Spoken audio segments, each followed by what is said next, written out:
I made a grave mistake in the court of social media. I interacted with an actor prior to his release and ended up liking the movie. How am I going to beat the allegations that I've been paid 5 rupees a samosa and a can of Coke for this review?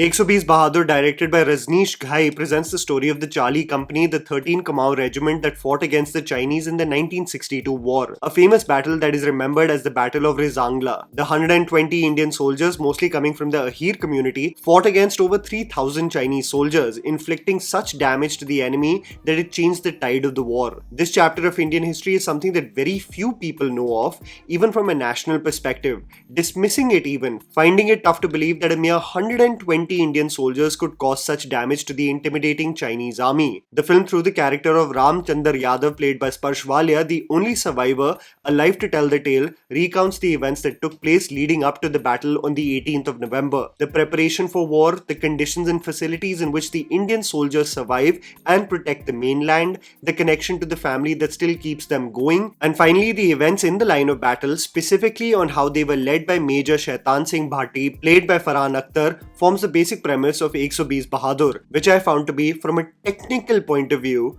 one of the most visually stunning war films made from Indian cinema. I hear a lot of mixed responses regarding this movie, some publications dismissing it as a poorly made film, but I think that is a very harsh assessment of a movie that is well intentioned, strays away from the jingoistic tones we are used to in Hindi cinema, and genuinely presents combat and war that the Indian army will be proud of. It's not devoid of issues, however, so let's dive deep. Here's me telling you the good and bad aspects of the film so that you guys can ultimately decide whether to watch 120 Bahadur in theaters or not. The underwhelming aspects. Farhan's delivery in instances and emotionally distant. Throughout the marketing material dropping with 120 Bahadur, I couldn't help but have an adjustment period while listening to Farhan Akhtar's dialogue delivery. For anyone who is a Hindi cinema fan and has seen the evolution of Farhan, the actor in front of camera, you would know that he has a very unique texture in his voice. Funnily enough, Farhan even jokes about this in one of the episodes of Coffee with Karan on how a lot of people tell him to clear his throat before he sings. While this texture in many of his films never seems like a roadblock in getting invested into the story, it is in this film specifically where it becomes tough to decipher what is being instructed to his troops. Shaitan Singh Bhati, contrary to his first name, is a level-headed, pragmatic and calm individual, and when Farhan is presented in making informed decisions respectfully and with ease, he stands out. However, when push comes to shove and the soldiers need to think quick and on their feet, his decibel levels need to be loud, and this is where his raspy tone in his voice almost muddles some of the instructions and words, making it really an adjustment period for you as a viewer, in instances wishing that there were subtitles too, because the instructions are happening in the line of battle while the Indian soldiers are also getting a constant onslaught of attacks. The second feature of the film that is undeniably its demerit is that the movie, while being technically one of the most well shot Hindi films that I've seen in years, it is without a doubt emotionally distant for you as a viewer. War films usually tend to hit the 3-hour mark easily, as there is context to be provided on what led to the war, and an insight into the personal lives of the soldiers also ends up taking up a large chunk of the running time. 120 Bahadur is just 2 hours and 17 minutes long, and I believe in the pursuit of making the film an extremely tight and effective edit, it doesn't really allow us to connect with the soldiers individually. Family members are referenced through photographs, brief interactions take place to showcase the banter between soldiers. Shaitan Singh Bhati, of course, gets the most screen time. However, the individual soldiers still come across as strangers, making their ultimate sacrifice not hit as hard as I wanted, because the makers were adamant in just brushing through their personal stories and focus more on the war strategy and action. This is where the movie finds itself being pulled in two directions. Should it do the trope of covering everyone's personal life like the JP Datta movies of Border and LOC Kargil, or only focus on the war sequences? it ends up marginally doing the emotional beats while excelling absolutely brilliantly in the action. It reminds me of what people said about Dunkirk, where it was probably the most beautiful looking film they have seen in theaters, but there was an emotional distance with the characters that was undeniable. For the war seemed like a lived in experience, but with characters who were mostly strangers to all of us. I feel like the makers of 120 Bahadur wanted to get to the Battle of Rezang as fast as they could, in turn making some of its hard-hitting individual moments with Indian soldiers not as effective. This is especially true for a neighboring village that the Indian soldiers visit, and there is an attempt to create a personal connection there with its people. However, when the same village is ravaged by the Chinese, it does not emotionally hit from a core level because the relationship itself was not established. I would love to know your thoughts about this as well, because I think this is the point that holds 120 Bahadur from being considered an absolute home run. The good: efficient running time and smart creative decisions. In contrast to the argument about having an indulgent running time and actually dedicating the film to not just one individual but several characters, what I find extremely refreshing about 120 Bahadur was that it put us into the thick of things right from the word go.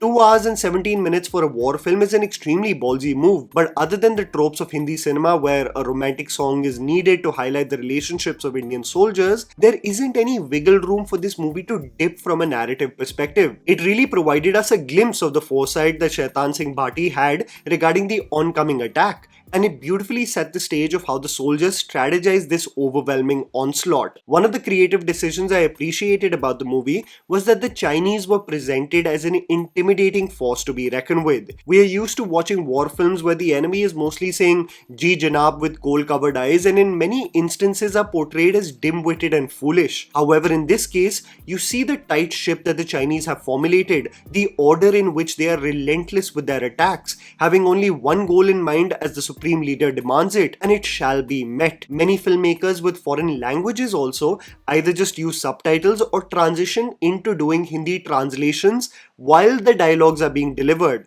But I found it to be really palatable, especially for the Hindi speaking audience, on how the Chinese and their interactions was being summarized through a Hindi voiceover. The enemy here was no joke, and you felt it too. I must say, on a side note, it took me back to the good old days, the fact that I was hearing Amitabh Bachchan do the voiceover for a Hindi movie. Potential of camaraderie. This is genuinely a movie that has made extremely informed and spot on casting choices. Even though a lot of the actors, as I previously said, do not get the screen time in really creating a connection with the audience because the filmmaker was hell-bent on getting straight into the battle, they still put forth competent performances. Sparsh Walia as the radio operator Ramchandar Yadav, ensuring that communication is clear through the battle, is brilliant, while describing also in detail what happened in the 3 days leading up to the war. Both Sahib Verma and Ankit Sivach, a duo put up in the first post observing the movement of the Chinese, have a confident presence and ease in front of camera. I felt Ijaz Khan, the Lieutenant Colonel taking the interview of Ramchandar Yadav, was also brilliant. But if I were to really point out someone from the supporting cast, I really have to praise Vivan Batena, playing the role of Surja Ram. He is an actor who has been working for decades in the industry, both TV and film, often typecast as a muscle man in movies behind the hero or going up against leading men. But there is an actor who I found here who deserves appreciation, as you can see the level of effort he is willing to put in for compelling roles. I wish for more of these characters to be in the film, for there to be more camaraderie between the brothers in the regiment, and I think it would have led to this film holistically being way more emotionally impactful. The brief appearance of Rashi Khanna as Farhan Akhtar's wife is shot beautifully, and I genuinely love Rashi as a performer who I believe is in somewhat of a rut creatively with leading roles in other languages, and I hope to see her in something more fleshed out in Hindi cinema, like what she did in a web series like Farzi. Cinematography, action choreography, and the line of battle. The camera work of Tetsuo Nagata is exceptional in this movie. If you read about the production of this film, a large part of the movie has been shot in the high hills of Ladakh at a height of 14,000 feet with temperatures of minus 10 degrees, and we often speak about the artificial nature of films these days and how the characters seem to not have lived in experiences of the terrain and geography, but everything feels real in this movie. You see the characters shivering, holding on to the hot soup like their life depends on it. And I truly commend the makers in the creative bankruptcy of today, where everything is created on sound stages. The production really made sure to extensively shoot this film in practical locations. There is such exquisite action choreography in this film that I was absolutely invested in every sequence of battle captured in the film. There is this exceptional one shot, Farhan traveling through the ambushed village, eliminating threat one after the other through the narrow lanes, only for the film to then reveal the thousands of Chinese soldiers marching their way towards India. It was brilliantly staged. You feel the lived in experience as if you are in the line of battle, especially because of the brilliant sound design. The impact of the RPGs is truly felt. The relentless gunshots, the attack, the face off never gives you a moment to breathe. The last 30 to 40 minutes of this film really had me glued, especially when the Indian army finds itself without ammunition and it straight up turns into a close combat knife battle. And the Chinese notice this and comment, "It seems like the devil has taken over them." This is why Farhan Akhtar shines so much physically on what he invests for the role. Seeing the Indian soldiers relentlessly fighting the Chinese until their last breath in these exceptionally short sequences really made me commend the filmmaker and producers for what they set out to achieve with this film, becoming a well-intentioned film on a chapter of Indian history that is not spoken about enough. Yes, it is not devoid of its own issues, the emotional connective tissue with the characters really being a stumbling block, but I kid you not when I say it probably is the most technically proficient war film you will see in years. And that was a video, guys. Write down in the comments below what you thought about 120 Bahadur. Please don't forget to follow me on Instagram, the handle is right in front of you. Follow me at JammyPants4. Also, please support us by smashing the like button and subscribing to our channel for weekly content ahead. Thank you for watching.